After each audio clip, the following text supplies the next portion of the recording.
Hey, good morning, everyone, and welcome to a special edition of our Tropic Topics discussion here streaming on just about every social media site as well as mypanhandle.com. We are going to give you another update on what is now Hurricane Idalia. I know there's still many questions. Some folks are uncertain, maybe nervous. Trust me, I understand, but we're here to keep you safe and keep you prepared. And of course, we'll be riding out this with you all together here on News 13. So I want to do a quick breakdown of what's going on currently across our panhandle locations, the latest on the hurricane, its strength, the path, and as well as potential impacts to the panhandle over the next 24 to say 30 or so hours.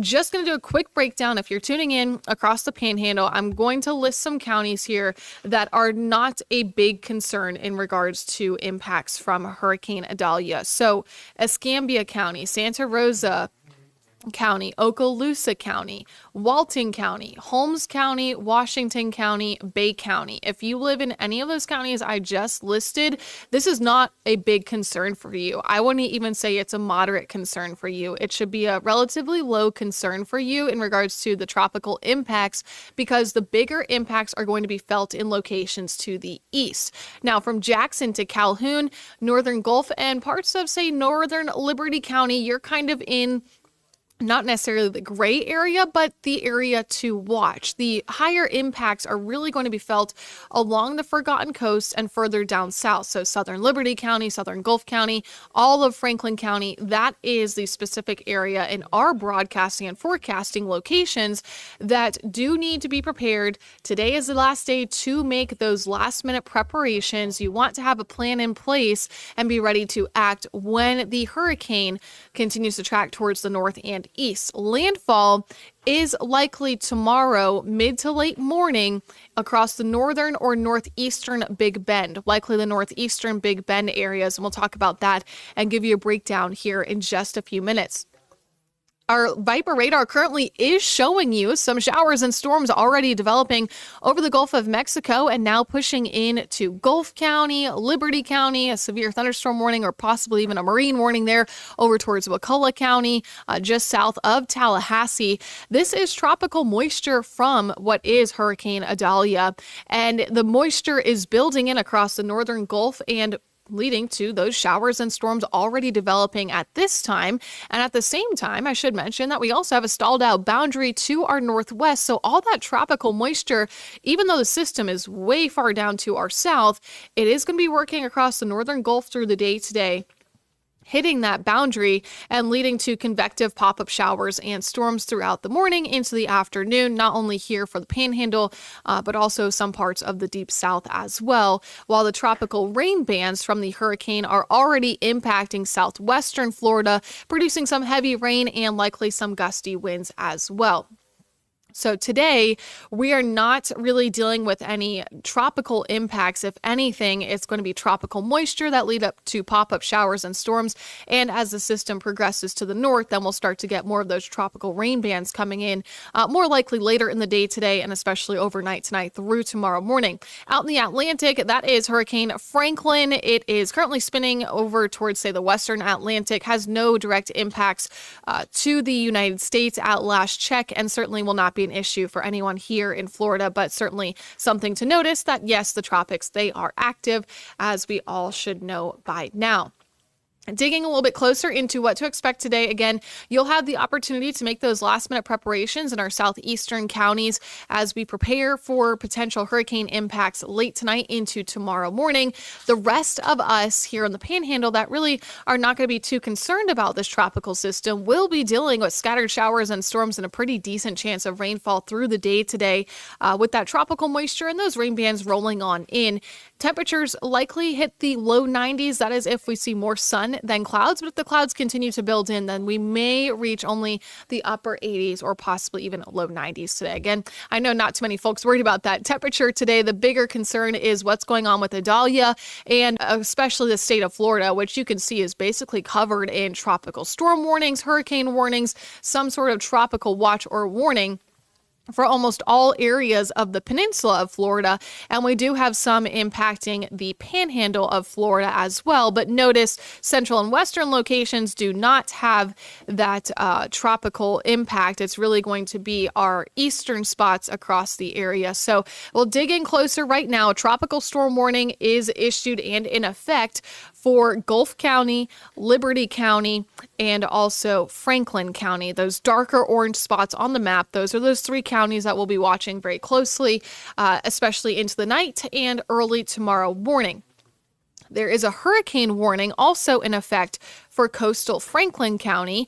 That also includes then a storm surge warning, again, for the coastline of Franklin County, where the storm surge will be a little bit more significant and where hurricane force winds are more likely to occur. Again, a hurricane force wind is 73 miles per hour or higher, and a tropical storm force wind is 73 or lower. So hurricane 74 and up, tropical storm 73 and below. Likely dealing with those tropical storm warnings, those areas will likely be dealing with wind gusts of 70 up to 73 miles per hour. So that's not a sustained wind. That's not constantly ongoing, but it is possible they could gust as high as 73. Whereas the hurricane warning locations like coastal Franklin County, Wakulla County, over towards the state capital, and most of the Big Bend, which is under a hurricane warning as well, the winds could reach 74 or higher miles per hour. So keep that in mind as well. Again, if you're just tuning in, maybe you're here to seek some information, you're concerned. If you're not in the areas that have the tropical storm warnings or hurricane warning, you really don't need to be too concerned in regards to the storm. Now, is it going to be a breezy, maybe even a gusty day tomorrow for those other areas? Yes. Are the bigger impacts going to occur there? No. Some of you might not even see any rainfall from the hurricane tomorrow. Again, that would be in the counties that are not shaded in any color. The counties that do have the warnings in effect are likely going to be dealing with the stronger and more impactful effects from this hurricane. So if you're in Panama City and you're wondering, is it going to hit us? No, this is really not a concern for you. The only case that it would become a greater concern is if the path shifted any further to the west. And based off the shape of the coastline, I really don't see that happening, nor am I looking at any models recently that have shown a bigger concern in regards to a westward shift. Now, I do also want to mention all those areas on the map you just saw that have the warnings also have a newly issued flood watch. Again, that's Gulf, Liberty, and Franklin counties. Heavy rainfall will be possible in the areas there and could lead to some flash flooding or even then extensive flooding. So keep that in mind as you are making those last minute preparations as well. An update coming in from the National Hurricane Center regarding Idalia. The latest 10 a.m. advisory here came out with the maximum wind speed that has strengthened further from this morning.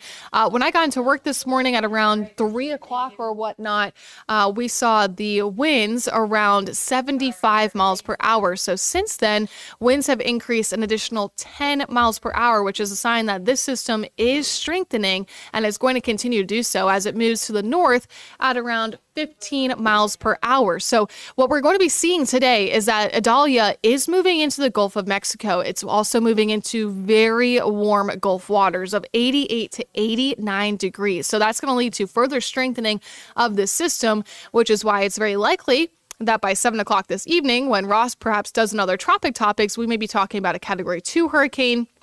And from there on out through tonight into tomorrow morning, a major hurricane is expected, which would be at least a Category 3 with winds of 125 miles per hour. Now, I don't want you to focus on the category number because the bigger message here is the impacts. You shouldn't be sitting here and thinking, oh, it's just a Cat 2 or, oh, it's going to be a Cat 3. You need to focus on the direct impacts for specific areas, again, which will be a big hit on the northeastern half of the Big Bend there, where landfall is likely after 7 a.m. tomorrow.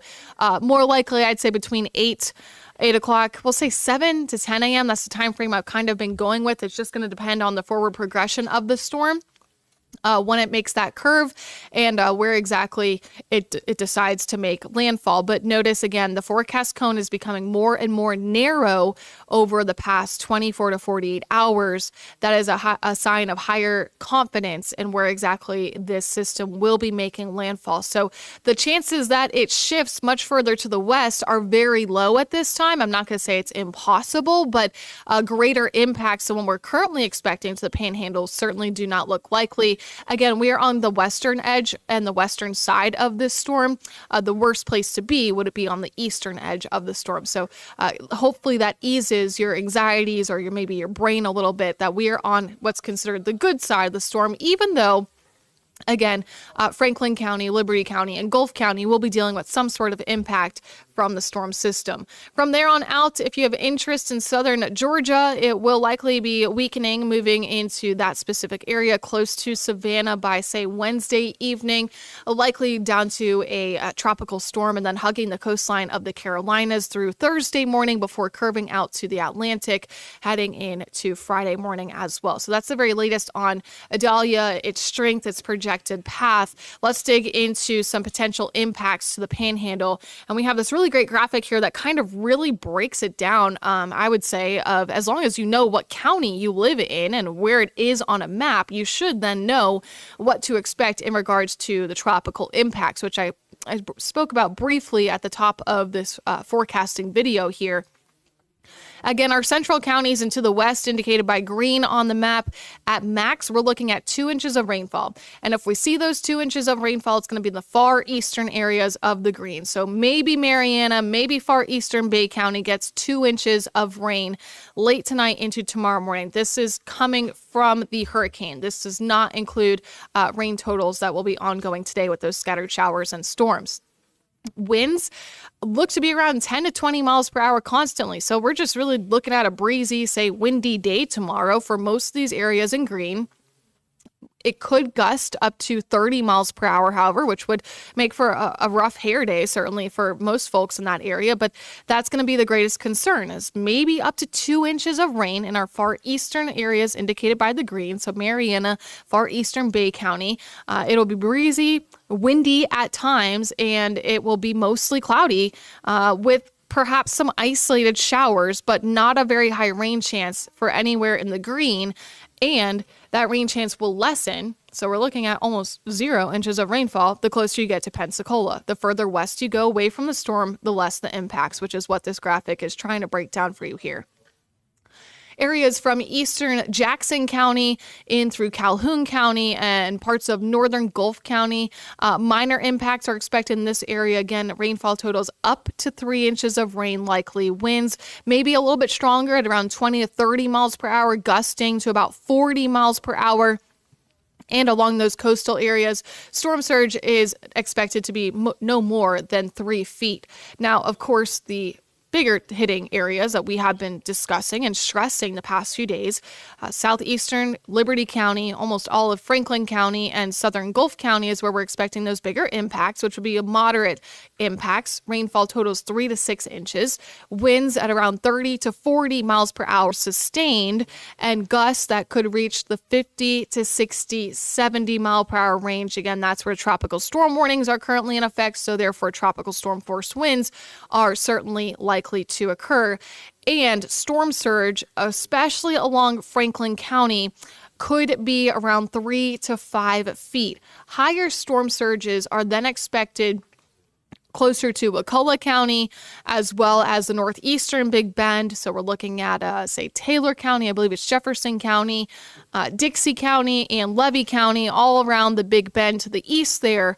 We'll be dealing with the larger and or major impacts, as we've designated them, with storm surge around 6 to 12 feet, sustained winds of at least 50 miles per hour, wind gusts that will be hurricane strength, so 74 or higher wind gusts, and rainfall totals that could lead to significant flooding of 5 to 10 inches. So again, the closer you are to the storm's center, the bigger the impacts are going to be. Therefore, the further east you are, the more impacts you're going to feel. If you are in the green on this map, That includes most of Bay County, Jackson County, northwestern Calhoun County, Holmes, Washington, Walton, Okaloosa, Santa Rosa, Escambia County.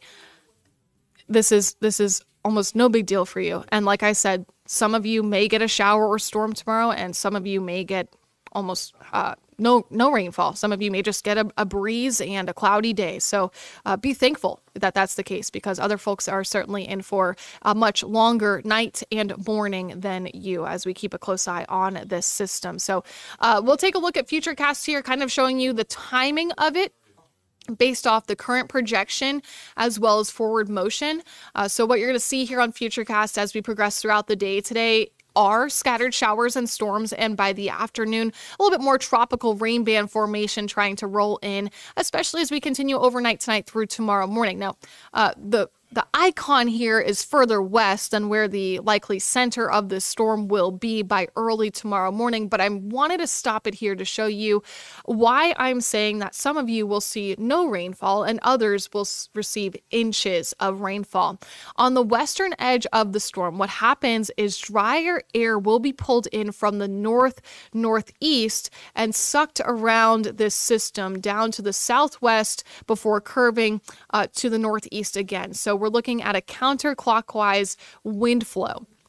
Some of that dry air has the possibility to erode any convection on the western side of this storm. So looking at Futurecast currently, you can see east of Panama City, heavy rainfall all the way towards the Big Bend, extending into Jacksonville early tomorrow morning. But our central and western counties of the Panhandle have almost nothing on the map.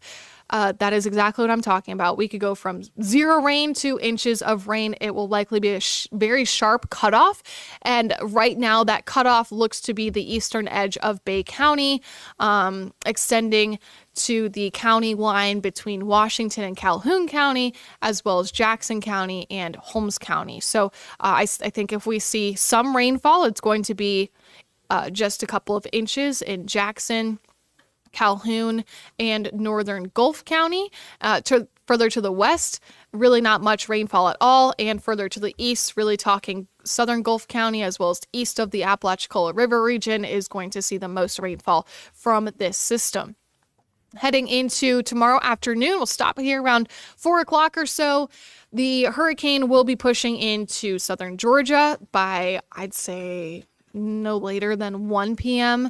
The main impacts from the storm system will no longer be felt here in the Panhandle. We will no longer be dealing with the strongest winds, the highest rainfall totals, and or even much in the regards of storm surge on that on that Wednesday afternoon.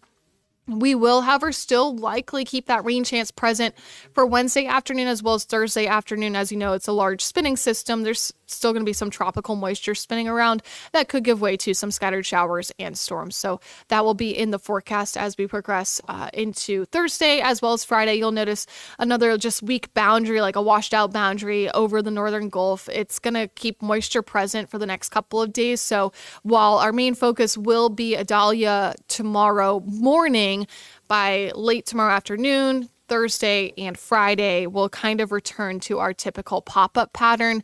Again, that's not going to be driven by a tropical system. It's going to be moisture present in the atmosphere, the energy of the sun working with that and giving way to those pop-up showers and storms that we usually see here in the Panhandle this time of year. I do want to talk one longer lasting condition here, and that's going to be the rip current risk and the rough water conditions that will pick up today and stick around through the end of the work week.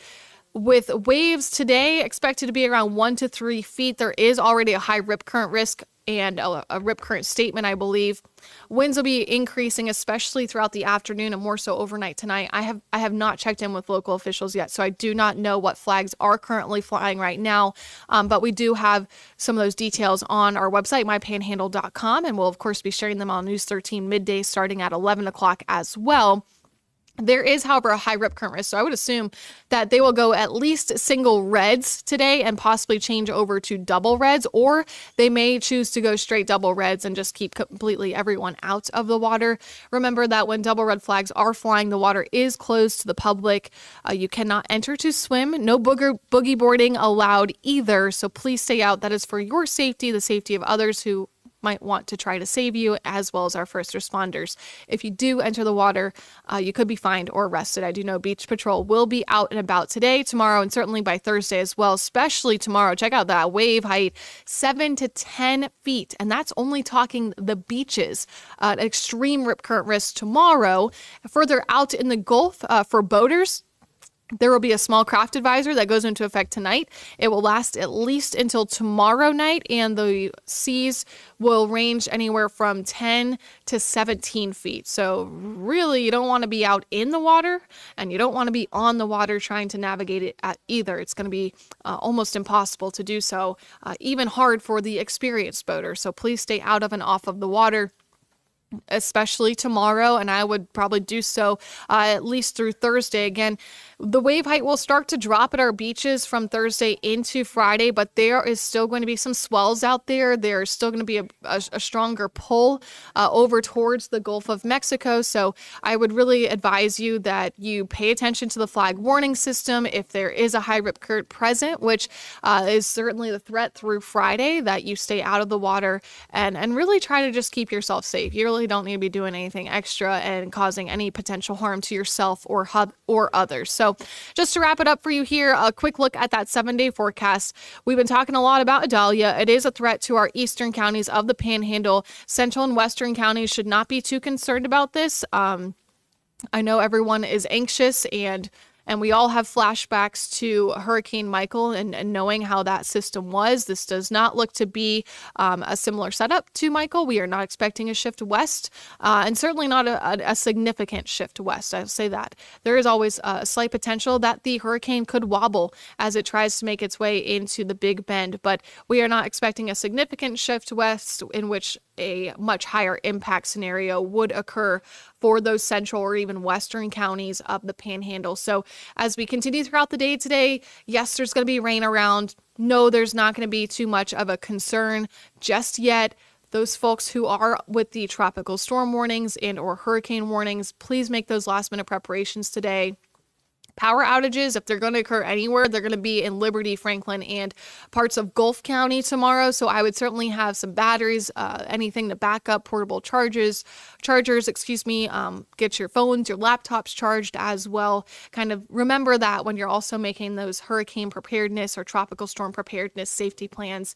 And of course, we'll have updates here on News 13 throughout the day today. I know Ross is going to be in a little bit later this afternoon for an update, and we are updating our website just about every time the National Hurricane Center issues an intermediate advisory or one of their actual full-on advisories. Now, it's also good to have the Storm Track 13 app here for download to your mobile devices. It's free. I use it all the time, and I know that sounds biased because I work for the station, but in my experience, it's one of the best apps I've ever used for weather because it is so full of resources. We're talking an hourly forecast, a daily forecast. You have the Viper radar on there. There are so many different settings on that radar that you can see where warnings are in effect, where future radar is going to predict shower and storm activity, as well as tropical aspects. So if you want to see the spaghetti models, you want to see the National Hurricane Center's track, you can go put that on the Viper radar and have it in your pocket, have it on your mobile device, whatever it is.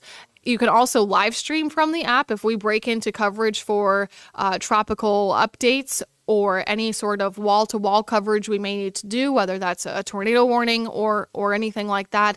You can do it all from the app, so really great resource there as well. I believe that is all I have to wrap it up here. I do want to mention tornadoes because I can't remember if I said it in this forecasting video.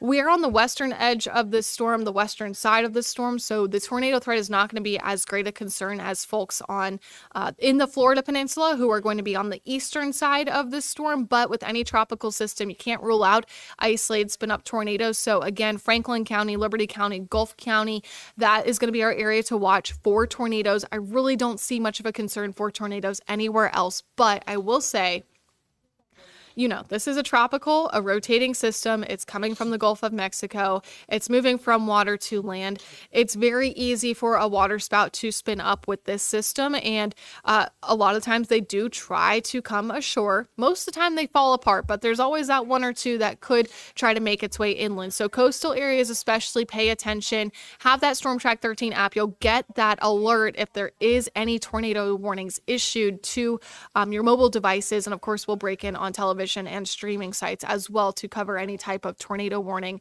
But again, we're watching specifically for water spouts or tropical rain bands that come ashore and continue to push through the panhandle, because they, of course, will have some sort of spin as well and could lead to a little bit of a friction to give way to a spin up.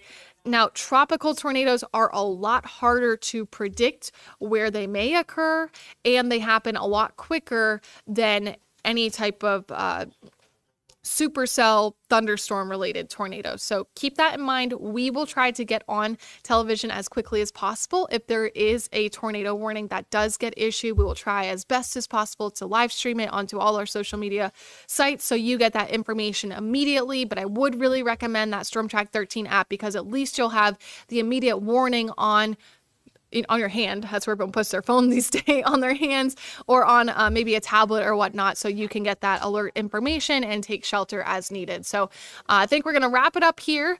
We appreciate you tuning in. Again, just a quick note for anyone who maybe jumped on here late. This is going to be online. You can rewatch it. I tried not to make it too long. We'll have updates throughout the day on News 13. We'll be posting updates to social media. We'll have it all on mypanhandle.com as well.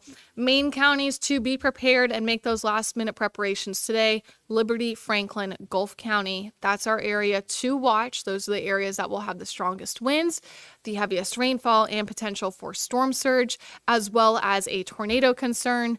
We're looking at Jackson County, Calhoun County, Northern Gulf County. You'll get some rain, you'll get some wind. You won't get the worst of it. Not much of a concern. It's just going to be a rainy, probably a breezy day for that area as well. Areas west, so we're talking Bay County, Washington County, Holmes County, Walton County, all the way to Pensacola. This is a non-issue for you. Are you going to get some rain today? Yes. Are you going to get rain tomorrow? There is a chance, especially for those eastern locations, to get some rain, but there will be a sharp cutoff in regards to who gets inches of rain and who gets almost no rainfall. So again, for all those details, rewatch the video, tune into the newscast, head to our website, mypanhandle.com, check out Facebook, any social media site that you may be on right now. There will be updates posted, and of course, we will be live streaming as necessary.